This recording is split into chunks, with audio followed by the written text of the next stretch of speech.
প্রত্যেক পাপী বান্দাকে যখন লাশের খাটিয়ার মধ্যে মানুষ যখন কাঁদে নেয়, লাশের খাটে, আল্লাহর কসম নবী বলছে এই নাফরমান এত জোরে চিৎকার করে আর বলে, ইয়া ওয়াইলাহা, হায় আফসোস, তোমরা আমারে কই দিচ্ছ, আমারে নিও না, তোমরা কবরের দিকে নিও না, আমারে নিও না।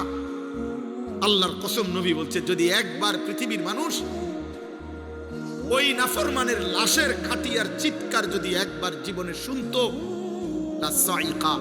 পৃথিবীর সব মানুষ বেহুশ হয়ে যাইত, আর কোনোদিন মানুষ কারো লাশ কাঁধে নিত না, আর কোনোদিন কোনো জানাজা দাফন হইতো না, মানুষের লাশ পড়ে থাকতো, কুকুর বিড়ালে টাইনা হেসরাইয়া খাইত।